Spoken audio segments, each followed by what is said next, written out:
বিগত জুমায় একটি আলোচনার উপরে একজন প্রফেসর প্রশ্ন তুলেছেন যে হুজুর, নামাজ ওয়াক্ত ফৌত হয়ে গেছে, এই সময়টা অতিবাহিত হয়ে গেল, আমি পড়তে পারলাম না, অলসতবশত, কিন্তু পরে গিয়ে নামাজটা আদায় করলাম।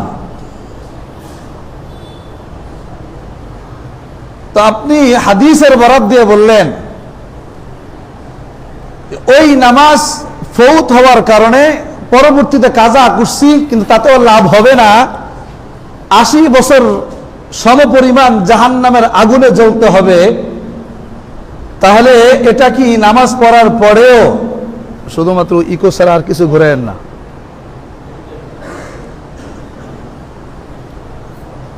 নামাজ পড়ার পরেও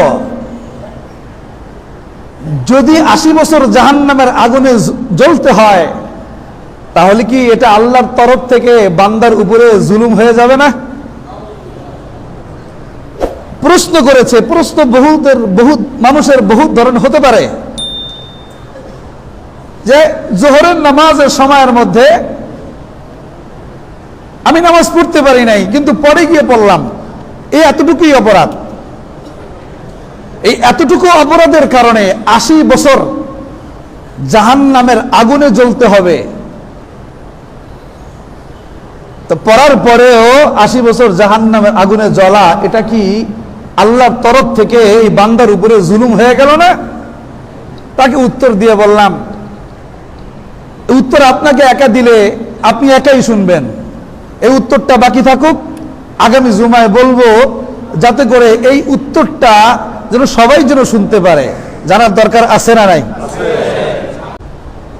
তো এই প্রশ্নের উত্তরটা আমরা এইভাবে নেই, যেমন ধরেন আপনার কাছে একজনে একটা মোবাইল আমানত রাখছে, মোবাইল আমানত রাখছে, মোবাইলটা দিয়ে বলল এই মোবাইলটা তোমার কাছে তুমি 10 দিন রাখো, 10 দিন পরে যখন চাবো তোমার কাছে আমি, তখন তুমি আমাকে এই মোবাইলটা দিবা।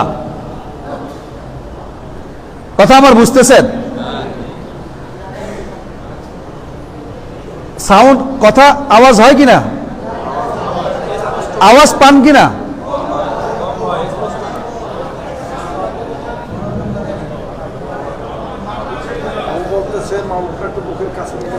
দেখেন সাউন্ড এখন ক্লিয়ার হয় কিনা? আসে? আচ্ছা, ঠিক আছে, ঠিক আছে। হ্যাঁ, সামনে দেন, সামনে দেন, এই তো। হ্যাঁ, আল্লাহু আকবার। মেশিন ধরেন না, এবার ঠিক আছে?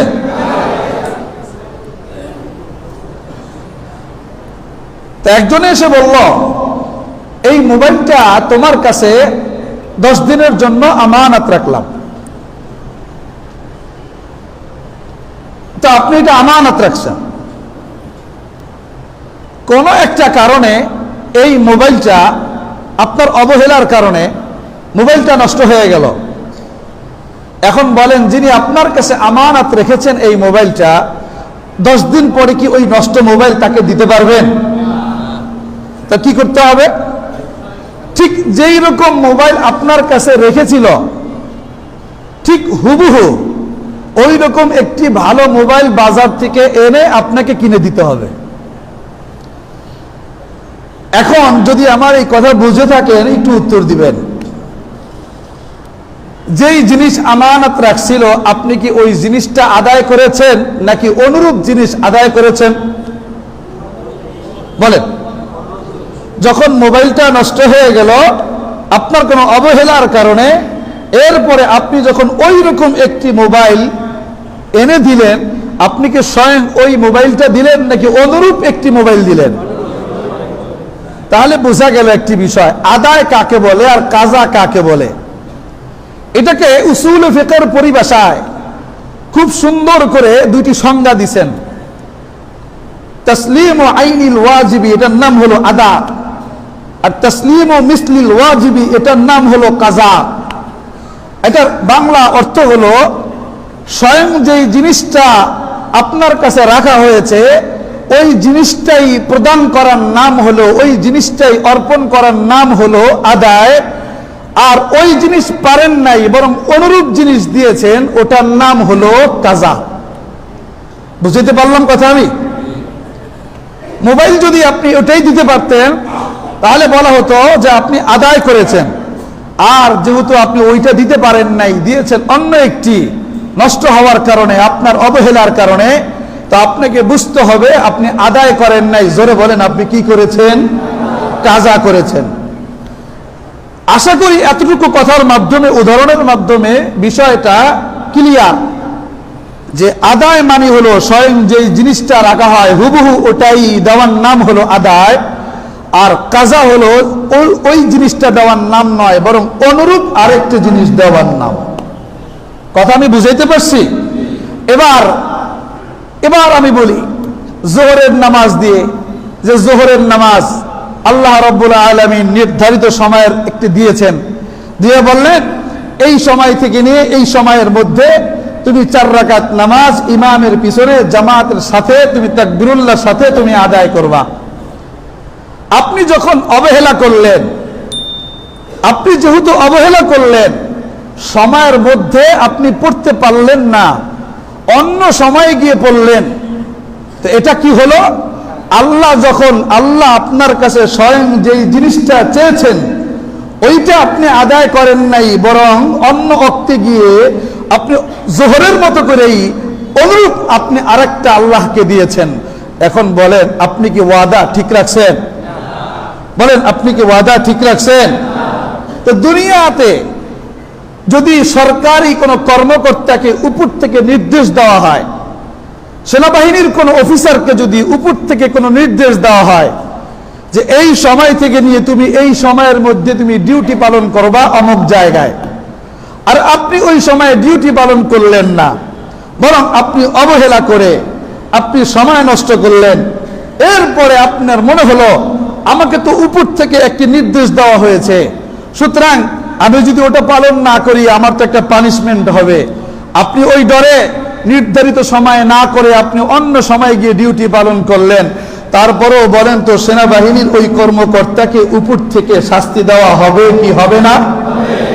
যদি দুনিয়ার নিয়ম অনুযায়ী যদি শাস্তি পেতে হয় সময় মতো ডিউটি আদায় না করলে বরং অন্য সময় আদায় করলে, তাহলে এই কথা বলতে পারি যেই রব আপনাকে সৃষ্টি করেছেন, দুনিয়ার সকল নাজ নেয়ামত আপনার জন্যই সৃষ্টি করেছেন, ওই রবের নাজ নেয়ামত ভোগ করার পরে নির্ধারিত সময়ের মধ্যে তার ডিউটি আদায় না করে যদি আপনি অবহেলা করেন, এটাকে আপনি আল্লাহ রাব্বুল আলামিনের এই হুকুমকে আপনি অবজ্ঞা, উপেক্ষা, বৃদ্ধাঙ্গুলি প্রদর্শন করেছেন বলে কি মনে হয় না? কথা বুঝাইতে পারছি? বাস এটাই হলো কথা। দুনিয়ার আইনের বরখেলাফ করলে যেমন এই পরবর্তীতে আদায় করলেও পানিশমেন্ট ভোগ করতে হয়, শাস্তি ভোগ করতে হয়, তো আল্লাহ রাব্বুল আলামিনের তরফ থেকে যেই বিধান দেওয়া আছে সময় মতো করবেন তো এটা আদায় হবে, সময়ের বাহিরে গিয়ে করবেন ওটা আদায় হবে না, এটা অনুরূপ একটি প্রদান করা হবে। অনুরূপ জিনিস আদায় করলে, অনুরূপ জিনিস দিলে কোনোদিনও স্বয়ং ওই জিনিসটা দেওয়ার মতো হয়। কথা বুঝাইতে পারছি? এখন বলেন আমাদের নামাজের মধ্যে এমনিতেই কোতাহি ভরা, আমাদের নামাজের মধ্যে এমনিতেই ভুলে ভরা, আমাদের নামাজের মধ্যে ওই পরিমাণ খুশু খুঁজে পাওয়া যায় না যেই পরিমাণ খুশু রসুলের জামানায় সাহাবীদের মধ্যে ছিল। তার মধ্যে যদি এসে নামাজের ক্ষেত্রে ওয়াক্ত মতো যদি আল্লাহ যেটা চেয়েছেন ওটা না দিয়ে যদি অন্যটা দেই, তাহলে এবার বলেন আমাদের মতো দুর্ভাগা জাতি আর হতে পারে? আল্লাহ তুমি আমাদের সকলকে ওয়াক্ত মতো নামাজ আদায় করার তৌফিক দান করো। মুআজ্জাজ মুহতারাম, অতরব্যস্তমের ব্যাখ্যা করতে গিয়ে গত জুমায় আলোচনা যেখানে বাকি ছিল সেই আলোচনাটুকু কি বলেছিলাম যে মহিলাদেরকে যখন বলা হয় পর্দার ক্ষেত্রে, তো যৌবন থাকতে, জৌলস থাকতে, তখন মহিলারা উত্তর দেয় এখনো সময় হয় নাই, মেয়ে বিবাহ দেই, এরপরে আরেকটু বয়স হোক, চামড়া একটু ঝুলুক, হাঁটার ঢং আর রং এগুলো সব নষ্ট হোক, এরপরে গিয়ে পর্দার আবরণে আবৃত হব। আল্লাহ রাব্বুল আলামিন বলেন, ওয়াতারাব্বাসতুম, তোমরা যারা ইসলামের এই রকম ফরজ বিধান নিয়ে তোমরা যারা বিলম্ব করবা আদায় করার ক্ষেত্রে, তো ঠিক এটাও একটা জাহান্নামে যাওয়ার কারণ হবে। আল্লাহ রাব্বুল আলামিন এই কথাটাও বলেছেন, শরীয়তের কোন ফরজ বিধান নিয়ে উপেক্ষা করা, বিলম্ব করা, এটা মুনাফিকের দ্বিতীয় নাম্বার লক্ষণ। ঠিক না বেঠিক? এটা মুনাফিকের দ্বিতীয় নাম্বার লক্ষণ। আল্লাহ রাব্বুল আলামিন কোরআনের আয়াতের মধ্যে সাত ফরমান, আল্লাহ পাক কোরআনের মধ্যে কত সুন্দর করে বলেন নারী জাতিদেরকে, লা ইউবদিনা যিনাতাহুন্না ইল্লা মা যাহরা মিনহা। মহিলাদের সৌন্দর্যকে আমি তিন ভাগে ভাগ করেছিলাম। আশা করি যাদের আলোচনাটুকু মুখস্থ আছে তারপর তাদের জন্য বোঝা সহজ হবে। তারপরেও সবাই যেন স্মরণ রাখতে পারি, এজন্য শুরুর থেকে একটু বলতে চাই। বলেন, মহিলাদের সৌন্দর্য কয় ভাগে বিভক্ত? আবার বলেন, মহিলাদের সৌন্দর্য কয় ভাগে বিভক্ত? তিন ভাগে বিভক্ত। এক ভাগের সৌন্দর্য যেটা মহিলা পর্দা করার পরেও তার সৌন্দর্য ফুটে ওঠে, সৌন্দর্য প্রকাশ পায়, ওটা ঢেকে রাখা যায় না। যেরকম উদাহরণ দিয়ে বলেছিলাম, বোরকা পরেছেন, সব কিছু পরেছেন, তারপরেও আল্লাহ পাক আপনার ভিতরে এমন সৌন্দর্য দান করেছে যে সৌন্দর্যের কারণে কিচ্ছু করার নাই, বোরকা পরার পরেও আপনার সৌন্দর্য ফুটে ওঠে, ওটা মাফ করে দিয়েছেন কে?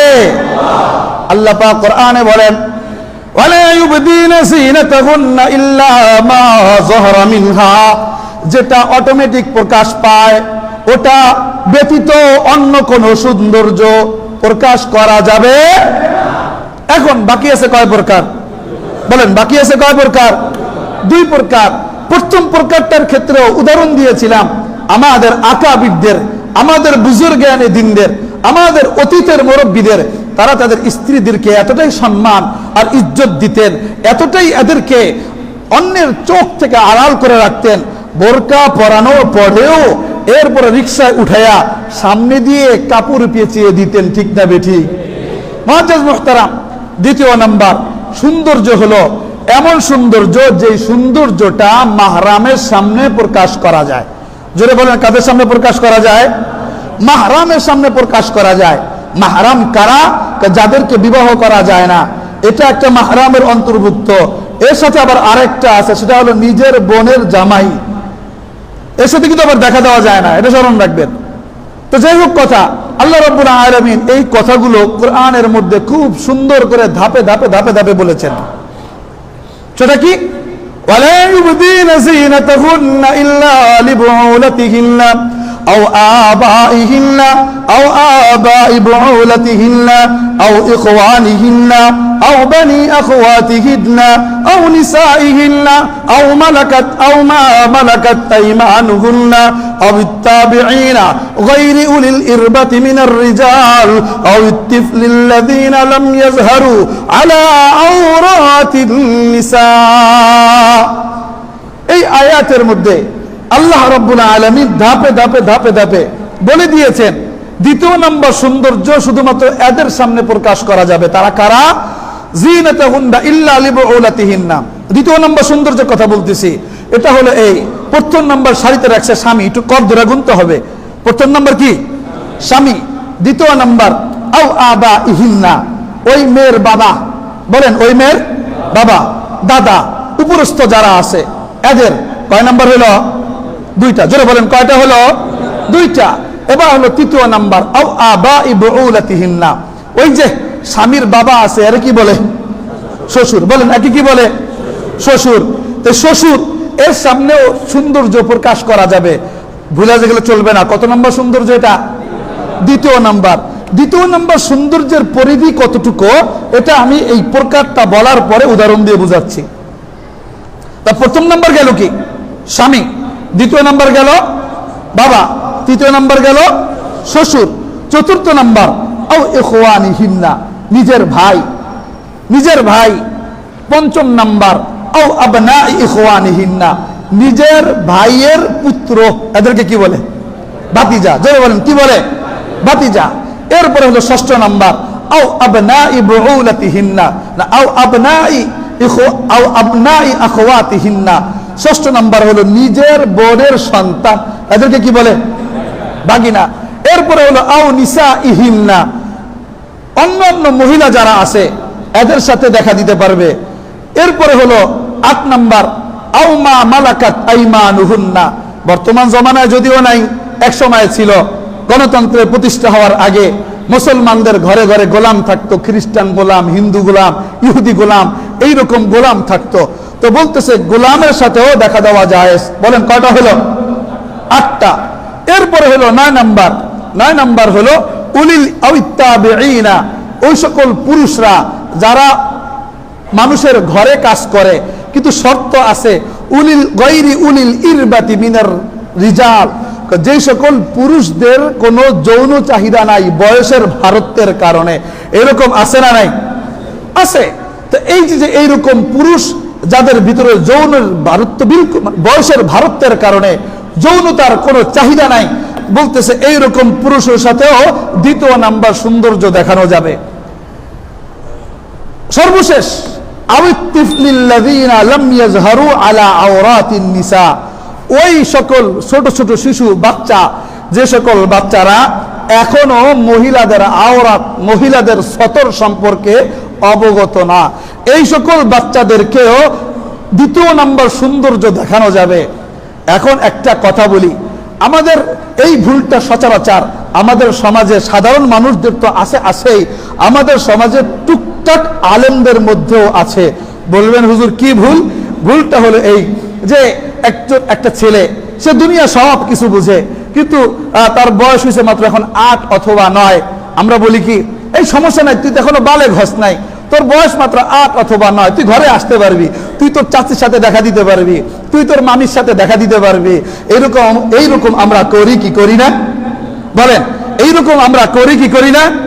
কি দোহাই দেই, কি বলি হলো এই যে তোমার এখনো প্রাপ্ত বয়সকে তুমি উপনীত হওয়া নাই, তোমার এখনো বালেগ হওয়া নাই, তুমি এখনো বালেগ হওয়া নাই, পূর্ণ বয়স্ক তোমার মধ্যে এখনো আসে নাই, তুমি তো বয়স অল্প 8 অথবা 9 অথবা 7, সুতরাং তুমি এখন দেখা দিতে পারবা। এইরকম আমরা বলি, অথচ আল্লাহ রাব্বুল আলামিন এই আয়াতের মধ্যে বলে দিচ্ছেন 2 নাম্বার সৌন্দর্য ওই সকল বাচ্চাদেরকেও দেখানো যাবে না যেই সকল বাচ্চারা মহিলাদের সতর সম্পর্কে অবগত। এখন বলেন আল্লাহ রাব্বুল আলামিন এখানে কি বালেগ হওয়ার বয়স এর সম্পর্কটা উল্লেখ করেছেন, নাকি বোঝার এই সময়টা উল্লেখ করেছেন? জোরে বলতে হবে, বালেগ হওয়ার বয়স না বোঝার বয়স? সুতরাং আমার এই আলোচনা যারা শুনছেন, যে যেখান থেকে শুনছেন, এই আয়াতটুকু সামনে রেখে ভালো করে খেয়াল রাখবেন, যেই বাচ্চা দুনিয়ায় মহিলাদের সতর সম্পর্কে অবগত, সাবধান সাবধান, অত্যন্ত সাবধান, এদের সাথেও পর্দার বিধান দিয়েছেন কে? এবার একটা কথা ভালো করে বুঝতে হবে, সেটা হলো এই, হুজুর আমরা বুঝবো কি করে এই বাচ্চা সতর আওরাত সম্পর্কে অবগত আছে না নাই? বোঝার একটি ছোট্ট সূরাত বলে দেই। আপনার সন্তান যদি মোবাইল চালু করতে পারে, নেট, এরপরে যদি চালু করে যদি সে তার চাহিদা মোতাবেক ভিডিও যদি সে দেখতে পারে, সে যদি বলতে পারে আমাকে অমুক কার্টুন দাও, আমাকে অমুক কার্টুন দাও, আমাকে ওটা দাও, আমাকে সেটা দাও, যদি এটা বলতে পারে, তাহলে বুঝতে হবে এই বাচ্চা কি এখনো কি বেবুস? যারা বলেন এই বাচ্চা কি এখনো বেবুস না। আমি সামনে আরেকটু অগ্রসর হই, কিছু কিছু বাচ্চা আমাদের সমাজে এত আপডেট যে কি মোবাইল শুধুমাত্র সামনে দিতে দেরি, কোন গেমস কিভাবে খেলতে হয়, গেমসের নাম কি, এই গেমসগুলো সম্পর্কেও অবগত, অথচ সে এখনো কোনো প্রতিষ্ঠানে শিক্ষা অর্জন করার জন্য ভর্তিও হয় নাই। ঠিক কিনা? এবার বলেন এই সন্তান কি বেবুস? জোরে বলতে হবে, এই সন্তান কি বেবুস? তো এই সন্তান তো জানে, এই সন্তান তো বুঝে। আরেকটু আলামত দেই, যেই সন্তান নিজের চাহিদা বুঝে, এটার মধ্যে আমার লাভ, এটার মধ্যে আমার ক্ষতি, এটার মধ্যে আমার সুন্দর, ওটার মধ্যে অসুন্দর, এই জুতা সুন্দর, ওই জুতা অসুন্দর, এই কাপড় সুন্দর, ওই কাপড় অসুন্দর, যারা এরকম তামিজ আর ফরক করতে পারে, যারা এইরকম সুন্দর আর অসুন্দরের মাঝে পার্থক্য করতে পারে, সতর্ক রাখবেন এই সকল বাচ্চারা কখনোই বেবুজ নয়। এই সকল বাচ্চারা কি নয়? বেবুজ নয়। আপনি আমি তো বেবুঝ মনে করি, বেবুঝ মনে করে এদের সামনে আমরা যা তা আচরণ করি। আমরা তো এই শিক্ষকতার পেশায় নিয়োজিত, যার ফলে আমরা মাঝে মাঝে মাঝে মাঝে এমন এমন এমন এমন কিছু কেসের সম্মুখীন হই যেটা আপনাদেরকে আমরা বুঝাইতে পারবো না। বাবা মা তো মনে করে যে কি সমস্যা নেই, বাচ্চা তো ছোট, বাচ্চার বয়স মাত্র 5 বছর, বাচ্চার বয়স মাত্র 6 বছর, সুতরাং এই বাচ্চার সামনে ও তো কিছুই বোঝে না, বাচ্চা ঘুমাচ্ছে এক খাটে, সুতরাং আমরা ওই খাটেই যদি স্বামী স্ত্রী সহবাস করি সমস্যা নাই। কিন্তু ওই বাচ্চা যখন চোখটা একটু খুলছে আর যখন বিষয়টা দেখে ফেলছে, আপনি ভাবছেন ও তো বুঝে নাই, ও হয়তো আপনার কাছে শেয়ার করতে পারে নাই। যেই বাচ্চা গেমস বুঝে, যেই বাচ্চা মোবাইল বুঝে, যেই বাচ্চা নেট বুঝে, যেই বাচ্চা নিজের চাহিদা বুঝে, ওই বাচ্চা বাবা মার এই জিনিসগুলো দেখবার পরে শিক্ষা প্রতিষ্ঠানগুলোতে গিয়ে তার বন্ধুদের সাথে এগুলো শেয়ার করে। এগুলো আপনারা অনেকে এগুলো ধারণা করতে পারবেন না। এই জন্য সতর্ক রাখতে হবে। যেহেতু এই আলোচনাটুকু এসেছে, তাই সমাজের এই অবস্থাটুকু আমাদেরকে রক্ষা করবার জন্য, যখন বাচ্চা কিছু বুঝতে শিখবে, যখন বাচ্চা কিছু জানতে শিখবে, যখন বাচ্চা কিছু তার মনের চাহিদা পূরণ করতে শিখবে, সুতরাং ওই অবস্থাতে কখনোই ওই বাচ্চার সামনে স্বামী স্ত্রীর বৈধ সম্পর্ক করা যাবে। কথা বুঝাইতে পারলাম? তাহলে এই পর্দার যে আয়াতগুলো, পর্দার যে আয়াতের মধ্যে যে সংখ্যাগুলো বললাম, এদের সাথে দেখা দেওয়া যাবে। আর যাদের কথা বললাম এদের সাথে দেখা দেওয়া যাবে, এর মধ্যে 1 নাম্বার হলো, বলেন স্বামী, বলেন 1 নাম্বার কি? স্বামী। 2 নাম্বার বাবা, 3 নাম্বার শ্বশুর, 4 নাম্বার ভাই, 5 নাম্বার ভাইয়ের সন্তান ভাতিজা, 6 নাম্বার বোনের সন্তান, 7 নাম্বার যে কোনো মহিলা, 8 নাম্বার ঘরের মধ্যে যদি গোলাম থাকে সেই গোলাম, 9 নাম্বার যদি ঘরের মধ্যে এরকম কোনো পুরুষ থাকে যারা আপনার ঘরের কর্মচারী কিন্তু তাদের কোনো যৌন ক্ষমতা নাই, বৃদ্ধের কারণে, বয়স হয়ে যাওয়ার কারণে গেল। আর সর্বশেষ 10 নাম্বার এমন শিশু যেই শিশু এখনো পুরুষের মহিলার সতর সম্পর্কে অবগত নয়। এই রকম 10 শ্রেণীর ব্যক্তিদের সাথে 2 নাম্বার সৌন্দর্য প্রকাশ করা যাবে কি যাবে না? যারা বলেন যাবে কি যাবে না? এখন একটি কথা হুজুর, 2 নাম্বার সৌন্দর্যের পরিধি কতটুকু এটাও তো একটু আমাদেরকে জানায় দিলে ভালো হয়। একটু ভালো করে খেয়াল করে শোনেন। নিজের ভাতিজার সামনে চেহারা, হাতের তালু আর পা, এই 3 জিনিস বাদে মহিলার আরেকটা সৌন্দর্য আছে, সেটা ভিতরের সৌন্দর্য, কাপড়ের ভিতরের সৌন্দর্য। ওই সৌন্দর্য কখনো ভাতিজাকে দেখানো যাবে? যারা বলেন দেখানো যাবে? ভাগিনাকে দেখানো যাবে? নিজের বাবাকে কখনো দেখানো যাবে? নিজের শ্বশুরকে কখনো দেখানো যাবে? তাহলে বোঝা গেল 1 নাম্বার সৌন্দর্য যেটা অনায়াসে প্রকাশ পায় ওটা আল্লাহ মাফ করে দিবেন। 2 নাম্বার সৌন্দর্য যেটা আপনার ইখতিয়ারের মধ্যে আছে, আপনি দেখাইলে দেখবে, আপনি না দেখাইলে দেখবে না, সেটা কতটুকু? সেটা সতরের বাহিরে। জোরে বলেন কিসের বাহিরে? আরো জোরে বলেন কিসের বাহিরে? এখন মহিলাদের সতর কতটুকু? মহিলাদের সতর হলো এই হাতের এই তালুর আগ পর্যন্ত, পায়ের গোড়ালির আগ পর্যন্ত, পা থেকে পায়ের গোড়ালির আগ পর্যন্ত, আর পুরা এই মাথার থেকে নিয়ে শুধুমাত্র এতটুকু বাদে বাকি যা আছে পুরা বডি, এগুলা কি বলেন? সতর। বলেন এগুলো কি? সতর। তো সতরের বাহিরেও মহিলাদের সৌন্দর্য কিছু আছে না নাই? চেহারা সৌন্দর্য আছে না নাই? হাতের সৌন্দর্য আছে না নাই? পায়ের সৌন্দর্য আছে না নাই? আল্লাহ পাক বলেন এই মহিলাদের সতরের বাহিরে যে 3 ধরনের সৌন্দর্য আছে, এই 3 ধরনের সৌন্দর্যটাই একমাত্র এই 10 প্রকার ব্যক্তির সামনে প্রকাশ করা যাবে। 10 প্রকার ব্যক্তি বাদে এই সৌন্দর্য আর কারো সামনে প্রকাশ করা যাবে না। তাহলে আশা করি মাসালা ক্লিয়ার। যারা আমাদের সমাজে কিছু কিছু লোক আছেন, কিছু কিছু ব্যক্তি আছে যারা সমাজে ফতুয়া দিয়ে বেড়ায়, আরে মহিলাদের এই চেহারাটা পর্দা না, এরকম কথা বলনেওয়ালা কিছু সাধু লোক আমাদের সমাজে আছে না নাই? যে মহিলাদের এই এতটুকু চেহারা এটা পর্দা না, এটা যে কাউকে দেখানো যাবে, এই কথা বলে যারা বোরকা পরেন আর আধুনিক হিজাব করেন, আধুনিক হিজাব করে যারা এই চেহারাটুকু জনসম্মুখে নিয়ে আসেন, বলেন তারা এই কোরআনের আয়াতের বিপরীত কাজ করলো কি করলো না? সুতরাং দায়িত্বহীন কণ্ঠে বলতে পারি যারা এই কোরআনের আয়াতকে উপেক্ষা করে, মহিলাদের এই সৌন্দর্য শুধুমাত্র 10 জন ব্যক্তির সামনে দেখানো যাবে, 10 জন ব্যক্তির সীমারেখা অতিক্রম করে জনসম্মুখে দেখানোর ফতোয়া যারা দিবেন, চাই সেটা টিভির মাধ্যমে হোক, চাই সেটা অনলাইনের মাধ্যমে হোক, চাই সেটা বাজারে হোক, চাই সেটা ঘাটে হোক, স্মরণ রাখবেন আপনি কোরআনের আয়াতের সম্পূর্ণ বরখেলাপ কাজ করলো, ঠিক কিনা?